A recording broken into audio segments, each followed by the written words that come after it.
ರಾಯ್ ಅವರ ಆತ್ಮಹತ್ಯೆ ಪ್ರಕರಣದ ತನಿಖೆ ಚುರುಕುಗೊಂಡಿದೆ. ಮತ್ತೊಂದು ಕಡೆ ರಾಯ್ ಅವರು ತಂಗಿದ್ದ ಖಾಸಗಿ ಹೋಟೆಲ್ನಲ್ಲಿ ಪೊಲೀಸರಿಂದ ಪರಿಶೀಲನೆ.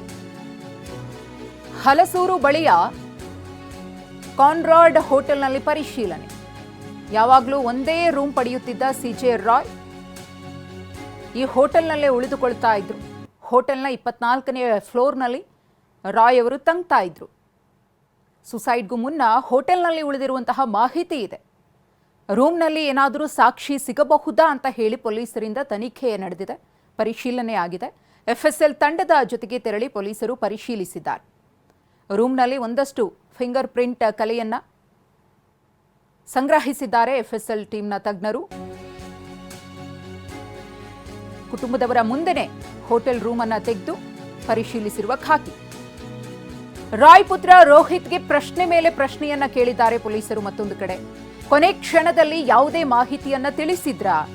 ಕೆಲ ದಿನಗಳಿಂದ ಬೇರೆ ರೀತಿಯ ವರ್ತನೆ ಏನಾದರೂ ಇತ್ತ? ಅವರ ಬಿಹೇವಿಯರ್ ಅಲ್ಲಿ ಚೇಂಜಸ್ ಏನಾದರೂ ಕಂಡು ಬಂದಿತ್ತ? ನಿಮ್ಮ ಬಳಿ ಅವರಿಗೆ ಆಗ್ತಾ ಇರುವಂತಹ ಸಮಸ್ಯೆಗಳ ಬಗ್ಗೆ ಏನಾದರೂ ಹೇಳ್ಕೊಂಡಿದ್ರಾ? ಕೊನೆ ಕ್ಷಣದಲ್ಲಿ ನಿಮಗೆ ನಿಮ್ಮ ತಂದೆಯವರ ಕಡೆಯಿಂದ ಕಾಲ್ ಏನಾದರೂ ಬಂದಿತ್ತಾ ಅಂತ ಹೇಳಿ ರಾಯ್ ಅವರ ಪುತ್ರ ರೋಹಿತ್ ಅವರನ್ನ ವಿಚಾರಣೆಗೆ ಒಳಪಡಿಸಿ ಪೊಲೀಸರು ಮಾಹಿತಿಯನ್ನ ಕಲೆ ಹಾಕಿದ್ದಾರೆ. ಸದ್ಯಕ್ಕೆ ರಾಯ್ ಅವರನ್ನ ಹತ್ತಿರದಿಂದ ನೋಡಿದವರು ಅವರಿಗೆ ಯಾವುದೇ ರೀತಿಯ ಒತ್ತಡ ಇದ್ದಿದ್ದು ಕಂಡು ಬಂದಿರಲಿಲ್ಲ, ಅಥವಾ ಅವರು ಮಾನಸಿಕವಾಗಿ ಖಿನ್ನತೆಗೆ ಒಳಗಾಗಿದ್ದಾರೆ ಅನ್ನೋದು ಕೂಡ ಗೊತ್ತಾಗ್ತಿರ್ಲಿಲ್ಲ ಅಂತ ಸ್ಪಷ್ಟಪಡಿಸಿದ್ರು. ಕುಟುಂಬದವರ ಜೊತೆಗೆ ಏನಾದರೂ ಮಾಹಿತಿಯನ್ನ ಹಂಚಿಕೊಂಡಿದ್ರ ಅನ್ನೋದರ ಕುರಿತು ಪೊಲೀಸರು ಮಾಹಿತಿಯನ್ನ ಪಡೆದಿದ್ದಾರೆ. ಇನ್ನು ಸಿಜೆ ರಾಯ್ ಅವರ ಡೈರಿಯಲ್ಲಿ ಸ್ಫೋಟಕ ರಹಸ್ಯ ಅಡಗಿದ್ಯಾ ಅನ್ನೋ ಮತ್ತೊಂದು ಅನುಮಾನ ಶುರುವಾಗಿದೆ.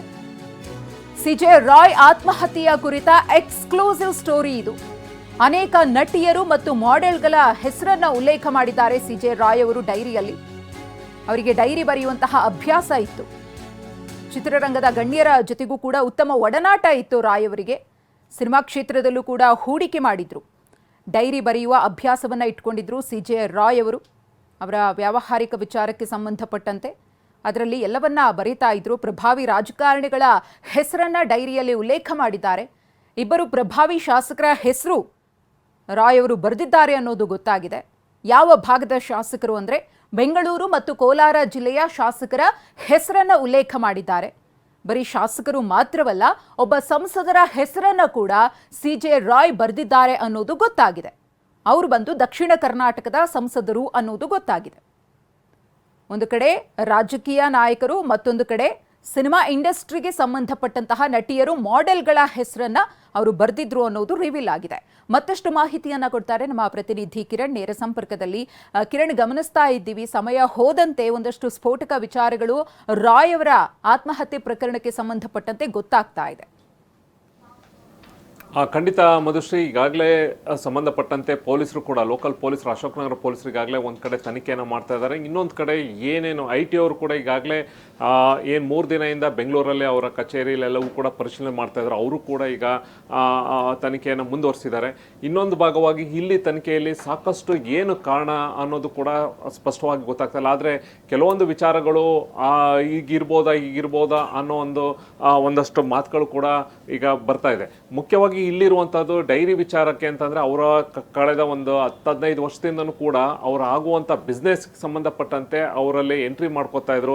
ಅದರ ಜಾಯಿಂಟ್ ವೆಂಚರ್ ಇರ್ಬೋದು, ಜೊತೆಗೆ ಕೆಲವೊಂದು ಪೊಲಿಟಿಷಿಯನ್ಸ್ ಜೊತೆ ಸಂಬಂಧಪಟ್ಟಂತೆ ದುಡ್ಡನ್ನ ವ್ಯವಹಾರಕ್ಕೆ ಸಂಬಂಧಪಟ್ಟಂತೆ ಇರ್ಬೋದು, ಜೊತೆಗೆ ಸಿನಿಮಾ ರಂಗಕ್ಕೂ ಕೂಡ ಅವರು ಕೂಡ ಸಾಕಷ್ಟು ಸಿನಿಮಾಗಳು ಕೂಡ ಒಂದು ಇನ್ವೆಸ್ಟ್ಮೆಂಟ್ ಮಾಡಿದ್ರು, ಪ್ರೊಡ್ಯೂಸರ್ ಆಗಿದ್ರು, ಅವರೇ ಒಂದು ಸಿನಿಮಾನು ಕೂಡ ಭಾಳಷ್ಟು ತೆಗೆದಿದ್ರು. ಇದಕ್ಕೆ ಸಂಬಂಧಪಟ್ಟಂತೆ ಒಂದಷ್ಟು ಚಿತ್ರ ನಟ ನಟಿಯರು ಇರ್ಬೋದು, ಮಾಡರ್ ಜೊತೆ ಇವರೆಲ್ಲರೂ ಕೂಡ ಏನಿತ್ತು ಅವರ ಆಗು ಹೋಗೋನ್ನು ಎಲ್ಲವನ್ನೂ ಕೂಡ ಅವರು ಕಳೆದ 15 ವರ್ಷದಿಂದ ಕೂಡ ನಿರಂತರವಾಗಿ ಎಲ್ಲವೂ ಕೂಡ ಅವರು ಡೈರಿಯಲ್ಲಿ ಮೆನ್ಷನ್ ಮಾಡ್ತಾ ಇದ್ರು.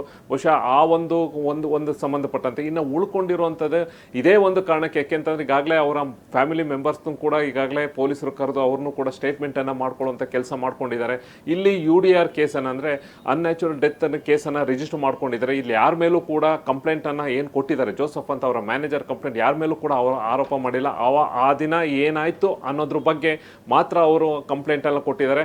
ಹಿಂದಿನಂತೆ ಅವರು IT ಅಧಿಕಾರಿಗಳು ಒಂದು ಕಡೆ ಪರಿಶೀಲನೆ ಮಾಡ್ತಾ ಇರ್ಬೇಕಾದ್ರೆ, ಡಾಕ್ಯುಮೆಂಟ್ಸ್ ವೆರಿಫಿಕೇಶನ್ ಮಾಡ್ಬೇಕಾದ್ರೆ ರಾಯ್ ಮತ್ತು ಮ್ಯಾನೇಜರ್ ಇಬ್ಬರು ಕೂಡ ಅವರ ಆಫೀಸ್ಗೆ ಹೋಗ್ತಾರೆ, ಸ್ಟೇಟ್ಮೆಂಟನ್ನು ಕೊಡ್ತಾರೆ. ಮತ್ತೆ ರಾಯ್ ಮತ್ತೆ ಆಫೀಸ್ ಚೇಂಬರ್ ಒಳಗಡೆ ಹೋಗ್ತಾರೆ. ಒಂದು 10 ನಿಮಿಷ ಅಮ್ಮನ ಹತ್ರ ಮಾತಾಡ್ತೀನಿ ಅಂತ ಒಳಗಡೆ ಹೋದವರು ಲಾಕ್ ಮಾಡ್ಕೋತಾರೆ. ಅಷ್ಟೊತ್ತಿಗೆ ಇವರು ಕೂಡ ಮ್ಯಾನೇಜರ್ ಹೊರಗಡೆ ಬಂದಿರ್ತಾರೆ.